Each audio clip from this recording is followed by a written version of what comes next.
तो लाइट के next lecture में हम पढ़ने वाले हैं। हमारे दो केस रह गए थे ना, इमेज फॉर्मेशन हम कॉनकेव से पढ़ रहे थे, तो हमारे दो केस रह गए थे। केस नंबर 5 क्या है? ऑब्जेक्ट को हमने कहाँ रख दिया? एफ। तो ऑब्जेक्ट को हमने कहाँ रख दिया? एफ पर। मान लो ये सेंटर ऑफ कर्वेचर है, ये इसका फोकस है, तो इसी पर हमने ऑब्जेक्ट को रख दिया एफ। ऑब्जेक्ट को कहाँ रख दिया? एफ पर। ऑब्जेक्ट को रख दिया एफ पर। रूल नंबर 1 लगाओ, पैरेलल। तो टक्कर खाने के बाद वो कहाँ से जाती है? फोकस से। टक्कर खाने के बाद कहाँ से जाएगी? फोकस से। रूल नंबर 2, दूसरी रेस को कहाँ डाल दो? पोल पर। दूसरी को हमने पोल पर डाल दिया। थोड़ा मैं हाथ से बना रहा हूँ, टेढ़ी हो रही है ना, ये देखो। तो ये यहाँ तो नहीं मिलने वाली है ना कहीं ये इन्फिनिटी पे जाकर मिलेंगे। रूल नंबर 1 लगाया हमने, रेस को कहाँ डाला? पैरेलल। पैरेलल जब हमने पैरेलल डाला तो टक्कर खाने के बाद कहाँ से गई? फोकस से। रूल नंबर 2 हमने फिर कहाँ डाली? पोल पर। सेकंड रेस को कहाँ डाला? पोल पर। तो ये दोनों पैरेलल हो गए, कहीं ना कहीं ये इन्फिनिटी पे जाकर मिलेंगी लेकिन कहाँ मिलेंगी? इन्फिनिटी पे। कहाँ मिलेंगी ये? इन्फिनिटी पे। तो इमेज कहाँ बनेगी? इमेज बनेगी एट इन्फिनिटी। रियल बनेगी, इन्वर्टेड बनेगी और बड़े साइज की बनेगी, हाईली एनलार्ज्ड बनेगी, हाईली एनलार्ज्ड। ठीक है। केस नंबर 6 क्या है? ऑब्जेक्ट, वेरी स्पेशल केस है, इंपोर्टेंट केस, क्योंकि अभी तक इमेज जो है ना रियली बनती आ रही थी। इसमें देखो क्या होता है। ये मान लो मिरर है, ठीक है, ये इसका सेंटर ऑफ कर्वेचर, ये फोकस और ये पोल। ठीक है। अब हमने ऑब्जेक्ट को कहाँ रखा? एफ एंड पी के बीच में। ऑब्जेक्ट कहाँ रख दिया? F and P. तो रूल नंबर 1 लगाओ, पैरेलल डालो। जब पैरेलल जाती है तो टक्कर खाने के बाद कहाँ से आती है वो? फोकस से। कहाँ से आती है वो? फोकस से। कहाँ से आती है? फोकस से।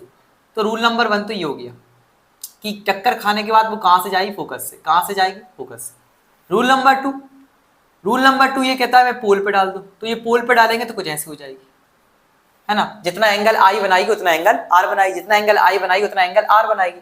तो देखो ये रियल वर्ल्ड में कहीं नहीं मिलने वाली। एक इधर को भग रही है तो एक थोड़ी नीचे को भग रही है, तो ये कहीं नहीं मिलेंगी, यहाँ पर रियल में कहीं नहीं मिलेंगी। तो कहीं ना कहीं ये पीछे की तरफ मिलेंगे।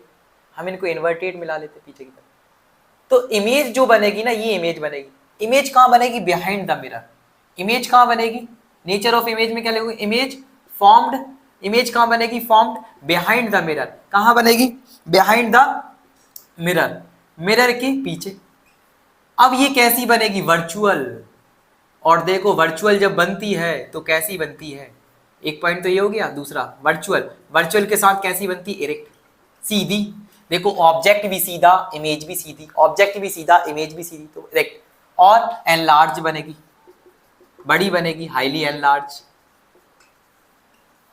तो ये दो केसेस रह गए थे। देखो एक बार और रिपीट कर लो केसेस के लिए।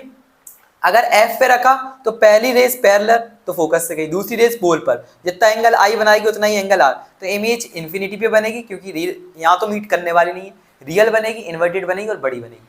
अब ऑब्जेक्ट को कहाँ रख दिया? एफ एंड पी के बीच में, फोकस और पोल के बीच में। कहाँ रख दिया हमने? फोकस और पोल के बीच में। तो पहला रूल लगाया, पैरेलल डाली, टक्कर खाने के बाद फोकस से पहुंच गई। दूसरा हमने पोल पे डाली, तो जितना एंगल आई बनाया उतना ही एंगल आर। तो रियल में ये नहीं मिलती दिखाई दे रही, रियल में ये मिलती हुई दिखाई नहीं पड़ रही, तो हमने इनको वर्चुअल में मिलाया, है ना, पीछे की तरफ। तो रियल इमेज कैसी बनी? वर्चुअल। वर्चुअल के साथ इरेक्ट। देखो वर्चुअल के साथ कैसी? इरेक्ट, पीछे बन रही है और मिरर से बड़ी बन रही है, सॉरी हाईली एनलार्ज बन रही है। यूजेस ऑफ कॉनकेव मिरर, कभी कभी 1-2 नंबर में कॉनकेव मिरर के यूजेस भी पूछ लिए जाते हैं। इसको हम टॉर्च वगैरह में यूज करते हैं, है ना। इससे हम सोलर डिवाइस बनाते हैं, क्योंकि ये कन्वर्ट करने का काम करता है ना। बहुत सारी इंसिडेंट रेस को एक जगह ही कन्वर्ट कर देता है, बहुत सारी रेस को एक जगह कन्वर्ट करने का काम करता है। तो सोलर डिवाइस भी बनाते हैं इससे हम, और इससे सेविंग पर्पस, है ना, दाढ़ी वगैरह बनाने के लिए भी इसको यूज किया जाता है। कॉनकेव मिरर की यूज के लिए कहाँ कहाँ? टॉर्च में यूज किया जाता है, सोलर डिवाइस बनाने में यूज किया जाता है, और सेविंग वगैरह में। कॉन्वेक्स मिरर की बात करें तो ये यूज किया जाता है एज रेयर व्यू मिरर, मतलब ये वाइडर ऑब्जेक्ट, मतलब चीजों को बड़ा करने में, वाइडर, क्योंकि ये रेस को क्या कर देता है? डाइवर्ज। रेस को क्या कर देता है? डाइवर्ज। रेस को क्या कर देता है? डाइवर्ज, फैलाने का काम करता है। तो use as rear view mirror, है ना, रेस को ये फैलाने का काम करता है, ये कन्वर्जिंग होता है, ये डाइवर्जिंग होता है, ये कन्वर्जिंग होता है, ये डाइवर्जिंग होता है, क्योंकि ये रेस को फैला रहा होता है। तो इसको रेरर व्यू मिरर की तरह भी यूज किया जाता है। हमने पढ़ लिया, हमने दोनों केस खत्म कर लिए और कॉनकेव और कॉन्वेक्स मिरर के यूजेस भी पढ़ लिए। अब नेक्स्ट लेक्चर में हम क्या पढ़ने वाले हैं? अब पढ़ने वाले हैं हम मैग्निफिकेशन। मैग्निफिकेशन मतलब इसको डिनोट किससे किया जाता है? एम से। किससे डिनोट किया जाता है? एम से, है ना। ये रेशियो देता है, ratio of height of image to height of object. तो रेशियो कैसा होता है इसका? यूनिटलेस, इसकी कोई यूनिट नहीं होती, मैग्निफिकेशन की कोई यूनिट नहीं होती। रेशियो देता है height of image to height of object, height of image to height of object. Height of image to height of object का जो रेशियो होता है उसको हम क्या कहते हैं? मैग्निफिकेशन। इसका एक फॉर्मूला और है, minus V by U, M is equal to minus V by U. फिर है मिरर फॉर्मूला, इस पे न्यूमेरिकल आते हैं, 1 अपॉन एफ, एफ क्या है? Focal length, 1 upon v image distance plus 1 upon u object distance, है ना। आपको गिवन होगा, दो चीजें गिवन करके तीसरी चीज वो निकलवाएगा आपसे। इसी तरीके से यहाँ तो मिरर फॉर्मूला क्या है? 1 upon f is equal to 1 upon v plus 1 upon u, mirror formula. इसके बाद आते हैं हम रिफ्रैक्शन पर। देखो मैग्निफिकेशन सिंपल सी बात में समझ लो, मैग्निफिकेशन क्या है? मैग्निफिकेशन रेशियो देता है किस किस का? Height of image to height of object, height of image to height of object. उसके बाद है मिरर फॉर्मूला, मिरर फॉर्मूले में 1 अपॉन एफ बराबर में 1 upon b plus 1 upon u. अब हम पढ़ने वाले हैं रिफ्रैक्शन।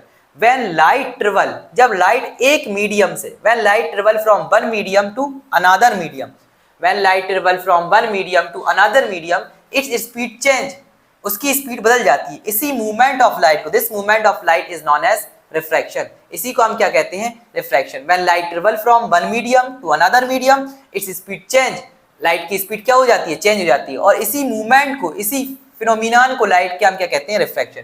जब लाइट एक मीडियम से, मान लो एक मीडियम एयर है, दूसरा मीडियम ले लो वाटर, एक मीडियम एयर है, दूसरा मीडियम ले लो क्या? वाटर,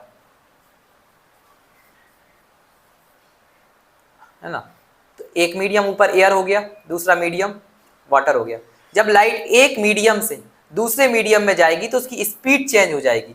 जब लाइट एक मीडियम से दूसरे मीडियम में जाएगी तो उसकी स्पीड चेंज हो जाएगी। लाइट के इसी फिनोमिनान को हम क्या कहते हैं? रिफ्रैक्शन। देखो रिफ्लेक्शन में क्या होता था? टकरा कर वो वापस लौटती थी, है ना, टकरा कर वो वापस लौटती थी। लेकिन इसमें क्या हो रहा है? लाइट एक मीडियम से दूसरे मीडियम में इंटर कर रही है। एक मीडियम एयर, पहला मीडियम हो गया वाटर, दूसरा मीडियम हो गया। तो लाइट एक मीडियम से दूसरे मीडियम में इंटर कर रही है।